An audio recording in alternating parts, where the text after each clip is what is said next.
Hello and welcome to the South of King's Landing Explosion Network's after show, where we break down and discuss each and every episode of House of the Dragon. My name is Dylan Blight. Joining me, Ashley Holder. Hey Dylan, excited to be here post children's deaths. A child dies every episode, you know? This show is pretty close to that. Yeah, pretty close. Hitting Pretty that close rate. averages. Pretty close averages. Just quickly, as I was just saying to you before we hit record, 71 minutes, by the way. So if anyone, if you felt like it was a longer than usual episode, quick Google told me that was the longest episode of the series so far. So there you go. It felt like it. Yeah. So what the fuck is this episode called? I forgot to grab that. Rhaenyra the Cruel. Rhaenyra the Cruel. Synopsis is both Alicent and Rhaenyra are facing the consequences of the murder of King Aegon's heir. Directed by Clare Kilner, written by Ryan J. Condell, Written by Sarah Hess. Hess. Oh no, that's just showrunner. Written by Sarah Hess. Sorry. Yeah. What do you think of this week's episode? Yeah, I mean it was a good episode of television. It wasn't. I know it's another building episode. I felt like, which is fine because we're still in the early stages of the season. But it seems like again we're setting the motion, setting everything in a motion to the eventual payoff of the two sides coming to conflict. So we deal with the ramifications of the young prince's death on both sides.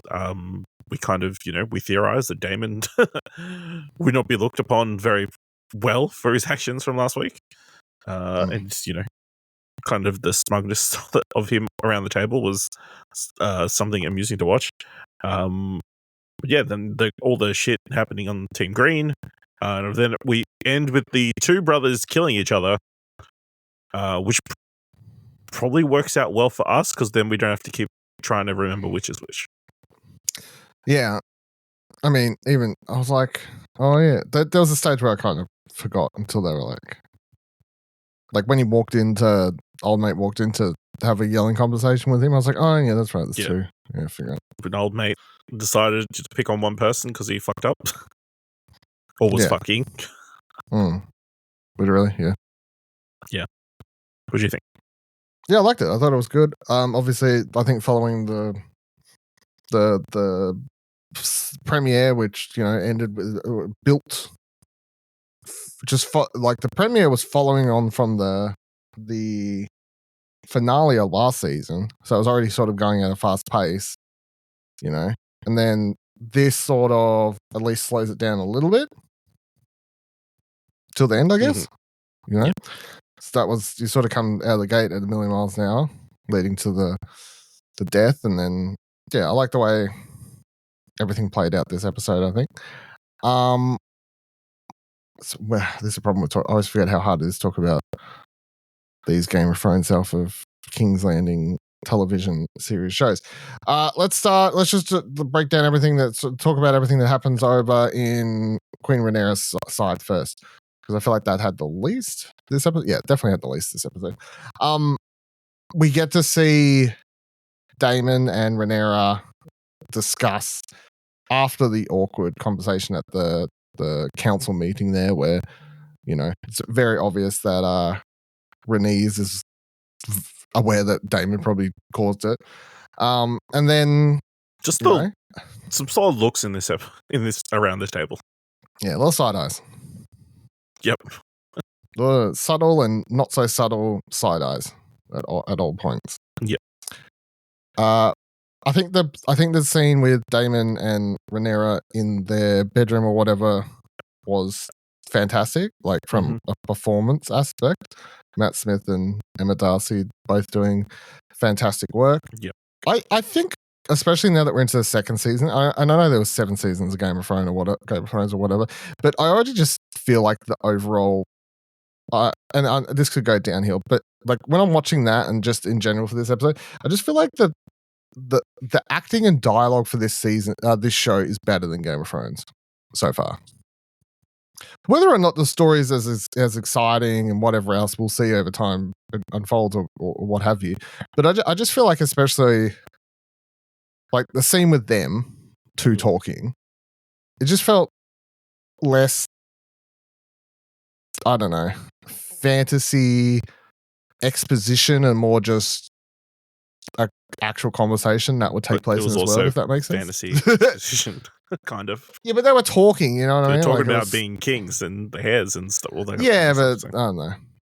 I mean, also, I just feel like the main cast, at least for this show, not to say the actors were bad in Game of Thrones, I just feel like this is more stacked so far. I think it's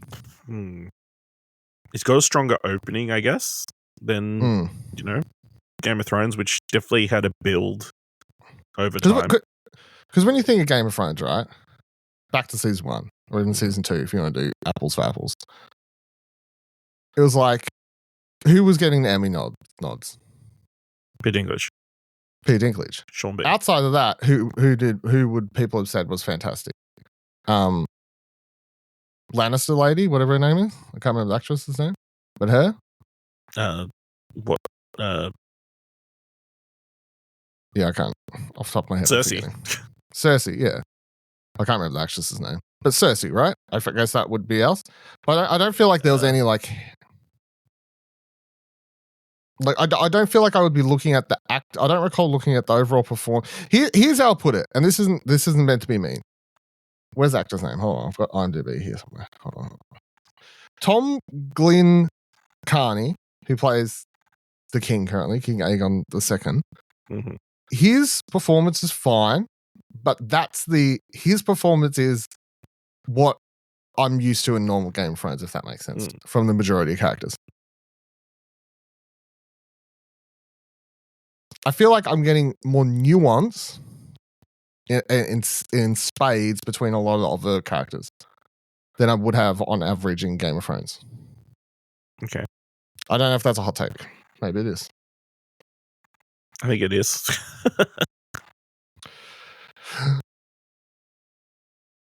I feel like Game of Thrones was more epic, I guess, and that was the whole thing.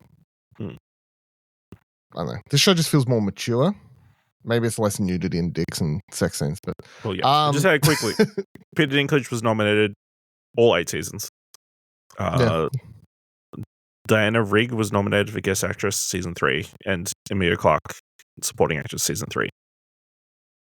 And then Lena Headey from season 4 on. Emilia Clarke also 5 and 6. Kit Harington got a supporting actor in season 6. Macy Williams in season 6.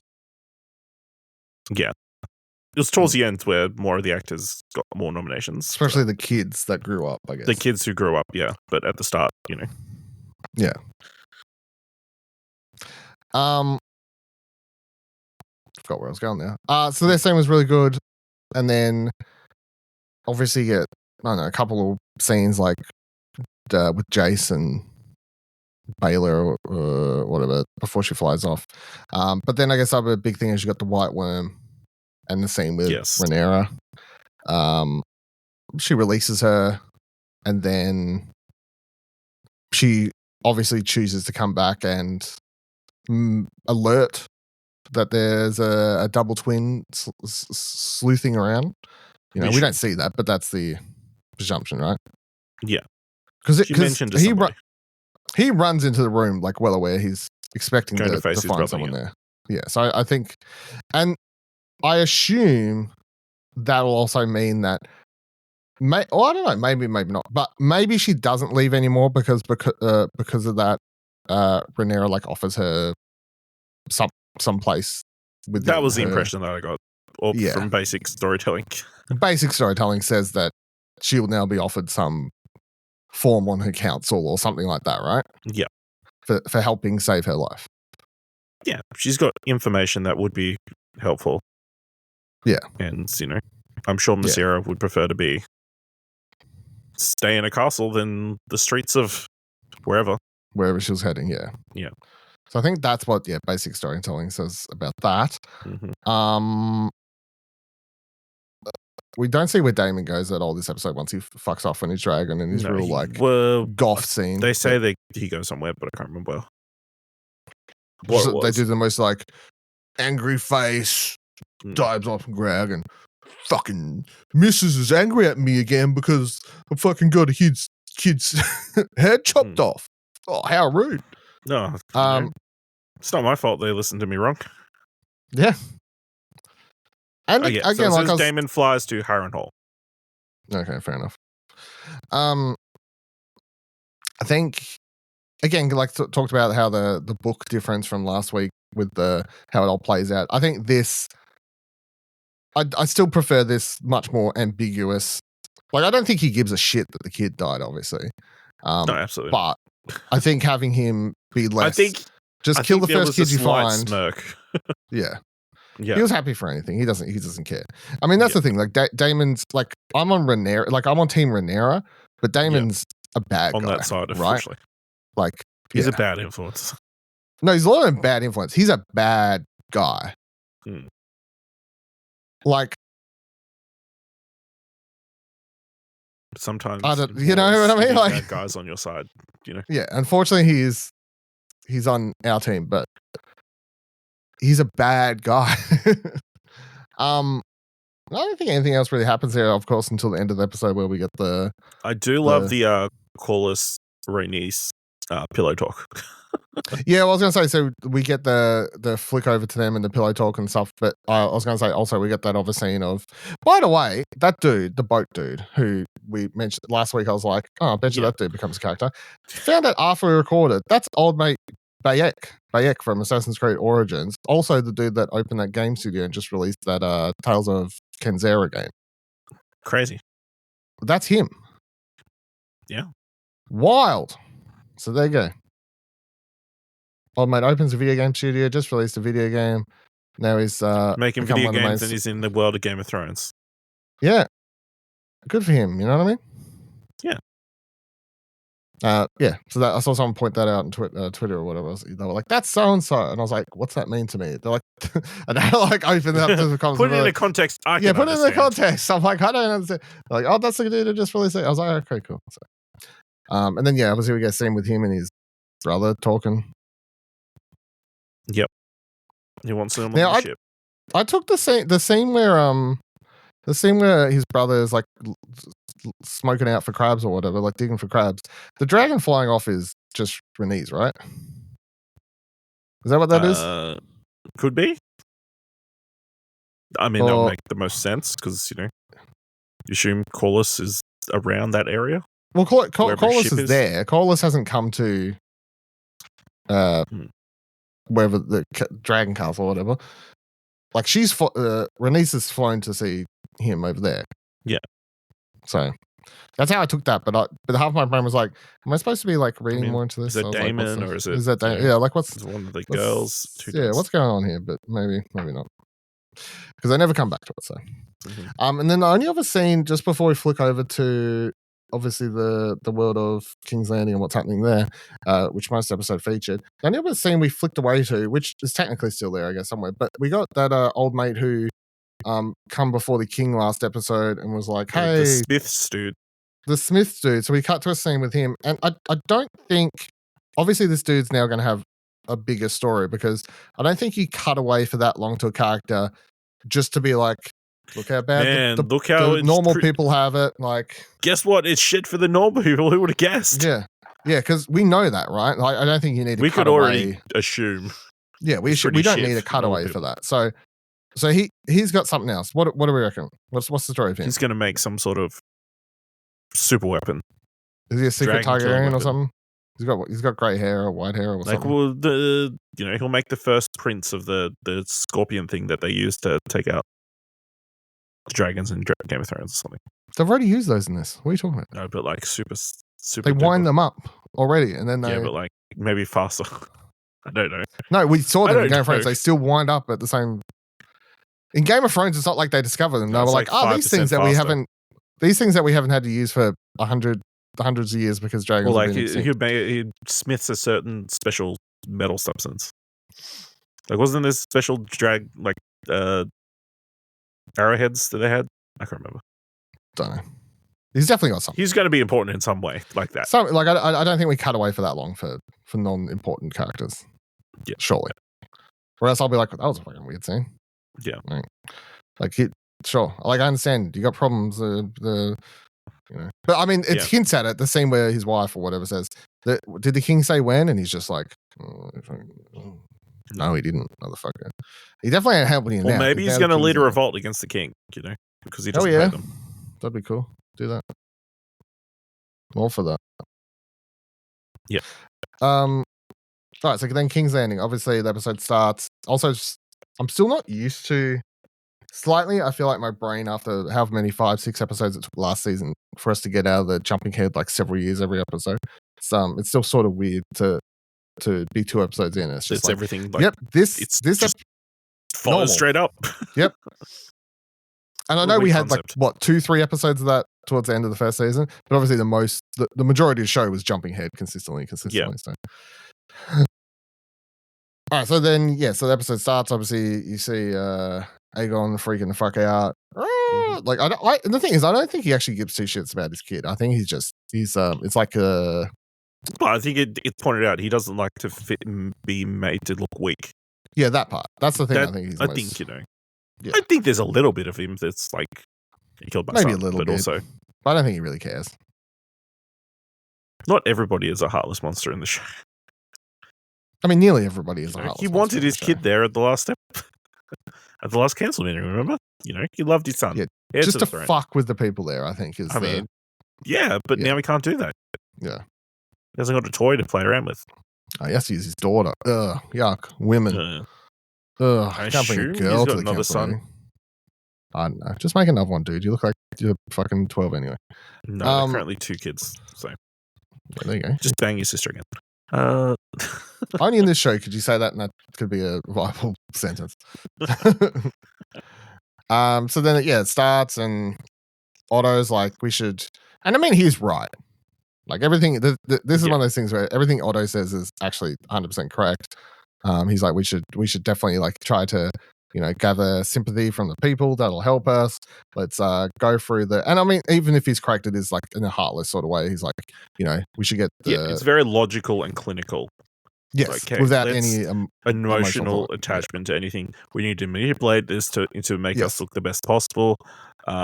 We can't kill the people as soon as we capture them, but we want to get the information out of them. That's important. Like it's that thing where I'm listening to him, even though I'm like, I don't like you because you're a scheming scumbag. But you make good points. Everything you are saying, if I was on your side, you're correct. Yes.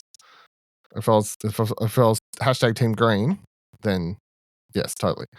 So we get Helena, whatever her name is, and Alicent dragged out with the dead body of the kid with its head sewn back on or something like that. Yes. Going through the streets, Helena, freaking out because, I guess she's not good with crowds. She's not good with life, I don't think, but anyhow. That's true. And I watched I read an interview later where apparently that moment where the wagon gets stuck was the thing that they came up, like, it wasn't a script, it was the director, like, this would be a cool fucked up moment. And, the thing, they're pushing the wagon. I thought the kid was going to fall off. That kid was going to fall off. Yeah, I definitely thought the kid was going to fall off. The, stitching would come off. Mm-hmm. His head would roll off. Yeah. That dog comes back.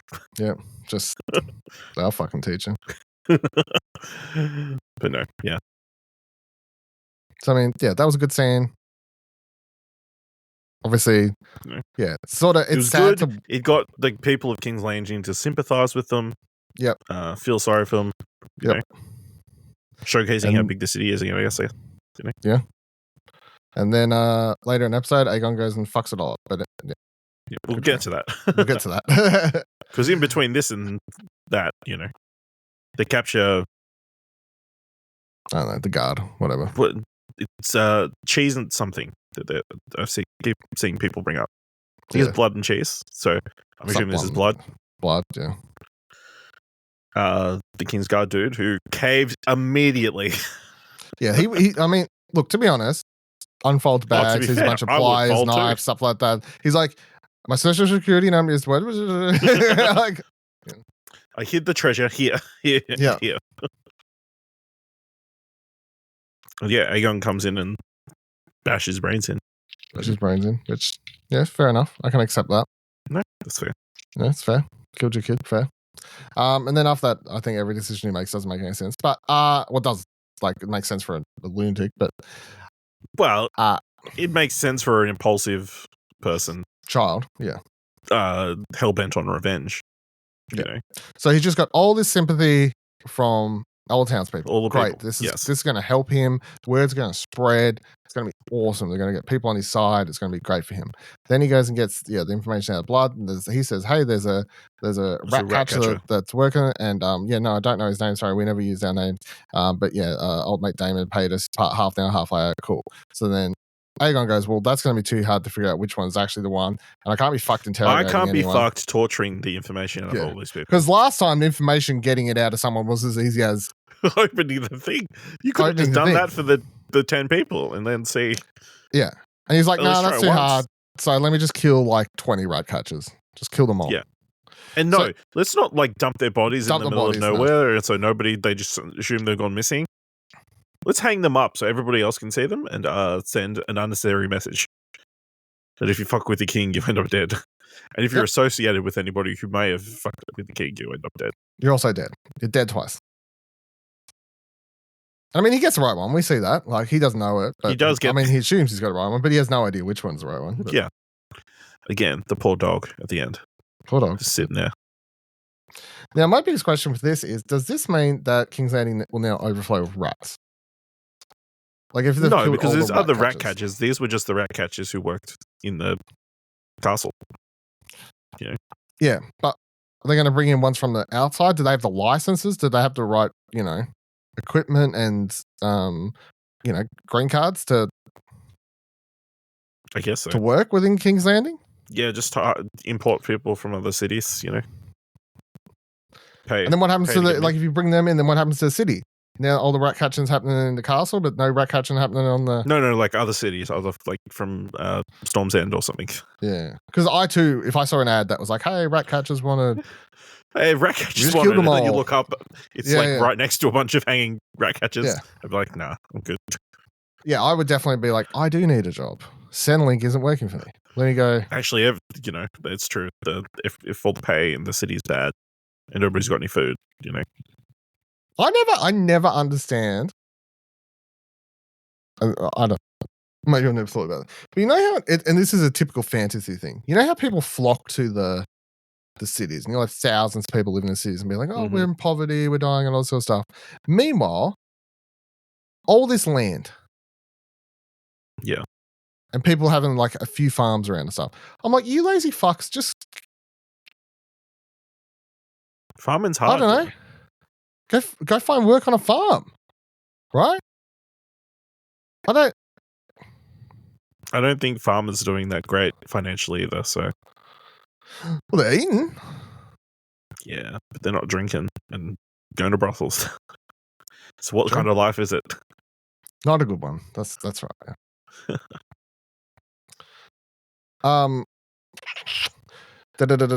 Speaking of brothels. Oh, brothel, yeah. Aemond, yeah. Hanging out in a brothel with, I guess, the lady that we saw him talk to last season.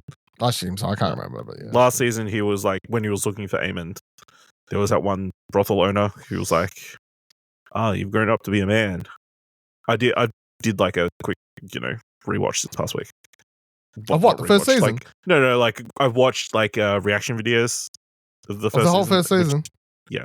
Like, you're wild. I mean, it's very quick, just at meals and that kind of thing. So, but yeah, so I'm pretty sure it's that same lady, who apparently, I don't know, it's weird. Apparently Aemond was with her last night, and that's why he wasn't killed. Mm-hmm. And he's like, I would have been dead if I, had been in the castle, despite it being, let's be honest, two idiots, facing I don't him. know if they would have got it done. But. Also, he was just in the castle with Kristen Cole right before. Well, that's what I thought. I thought the reason they couldn't find him is because it makes sense. That does make sense. Really. Yeah. Well, he's because got those two his timeline scenes all were mixed being up. cut sort of very close together. So I feel Yeah. like this is bad editing. Yeah. But yeah, he's, it seems like he's got serious mummy issues. Yeah. Because he doesn't want to, they don't want he to just go into wants that to be Homelander held. territory of just like Yeah. suckling on the nipple, but It's already been done, so you can't. Yeah. He's just got to lay there like a sad little boy. Yeah. Fair. Mhm. What else? So then we got, I mean, we got Kristen Alicent. going off his face, but yeah. Yeah, we got Alicent all episode, like kind of trying to confess her sins and feel, guilty about banging Kristen Cole while her granddaughter's getting murdered or grandson's getting murdered. Yeah. And then there's the weird bath scene where, she's kicked all of her handmaidens out. She's going to bath by herself because she doesn't trust them because they're all been hired by Lars. Kristen Cole's waiting outside, but then you get the shot of like someone peering through like a window. Was that someone peeking on the queen? I don't know.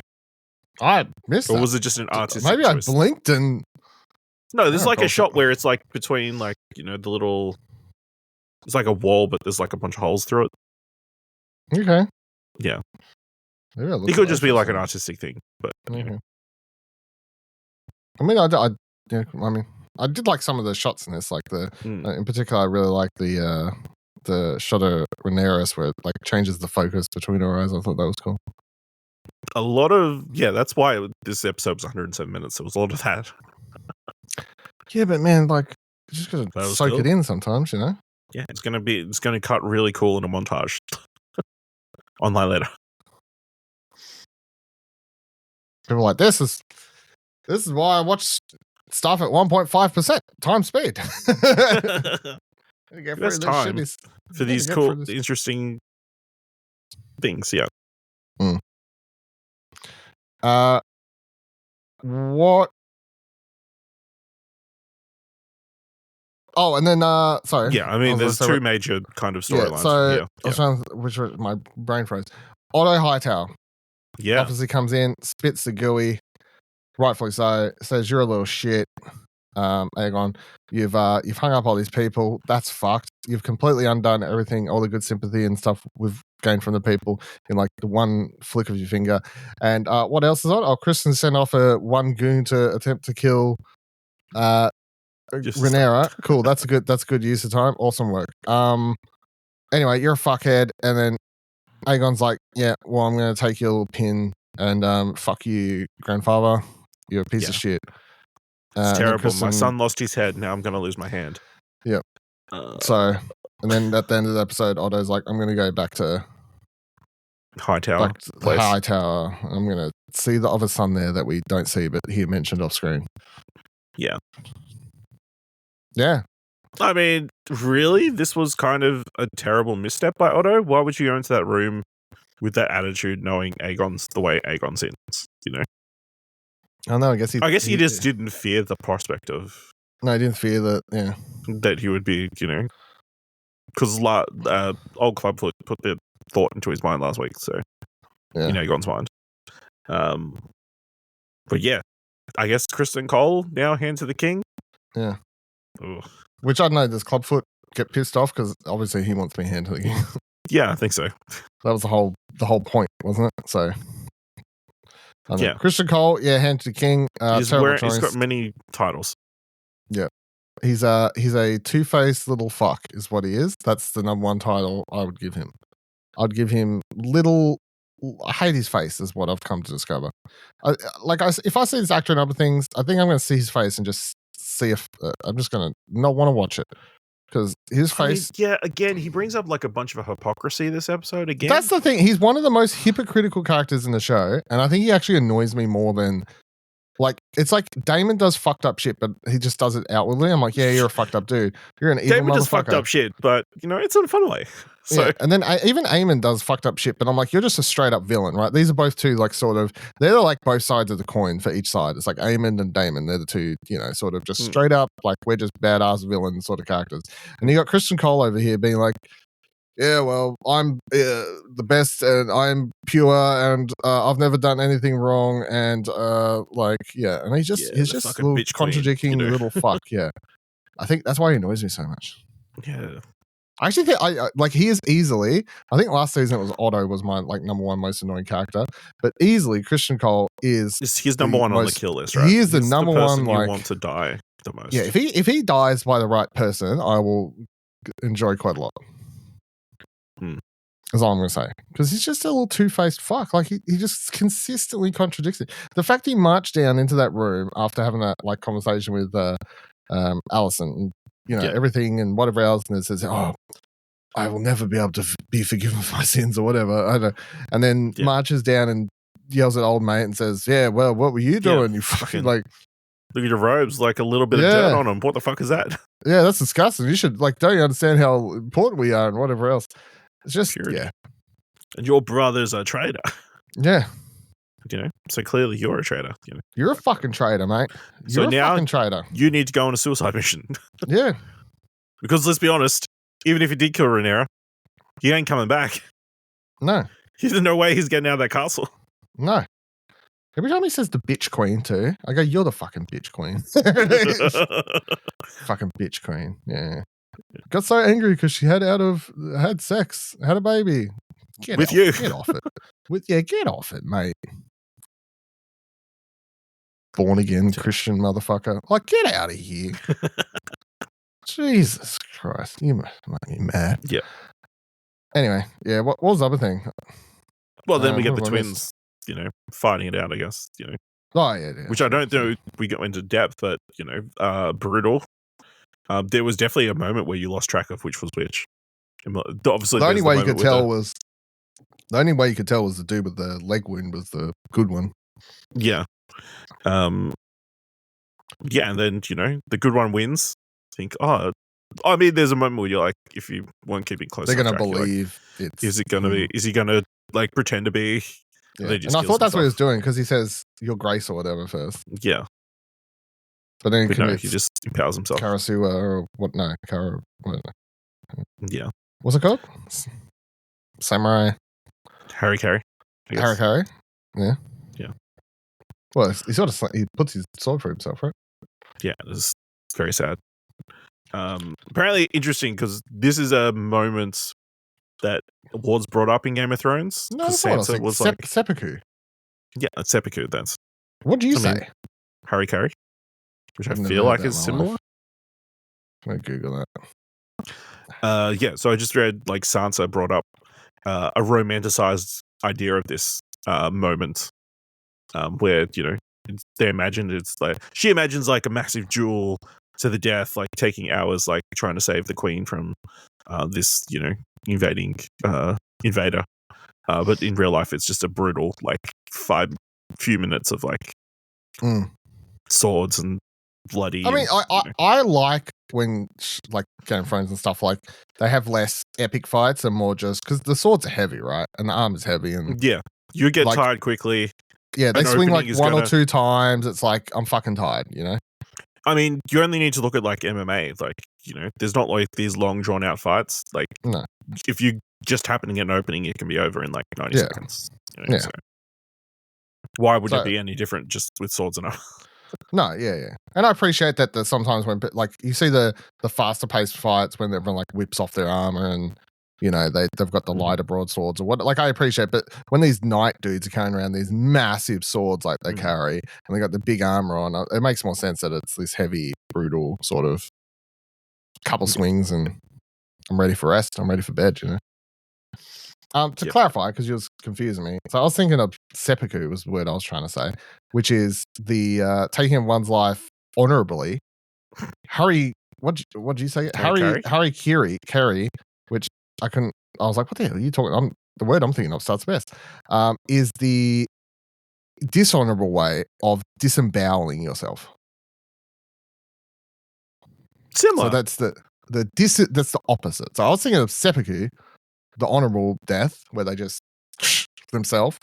But the dishonorable way is you cut yourself open and rip out your own guts. Just for some Japanese history while we're going here. Yeah, within this Western fantasy setting. Yeah. Just, I don't know. So, yeah. Anything else? Nah, then we end with Alicent and Cole fucking again. Yeah. She slaps him around first, though. That was nice. I mean, it was nice, but she's trying to get her socks off, so. Yeah, into that kind of role play. She's into that kind of role play. She's like, oh, you're so naughty. Oh. You're a bad man taking my dad's little pin. Yeah. Give me your little pin. So Christian the bad man. Yeah. Fucking losers.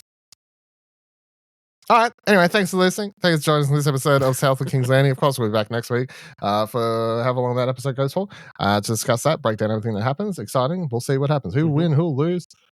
Who will? Well, I mean, we win. We're watching it, but I believe everyone loses. You know, none of these. We know how this ends. Doesn't? Were there dragons in Game of Thrones? No. Well, not really. Not for a while, anyway. So. Good times. So thank you for listening. Check out explosion.com for all the podcasts and fun things that you can find over there. And if you want to support us, explosion.com/support. Or else just subscribe, share, show. That'll be good. Thank you very much. And we'll see you next week. Goodbye.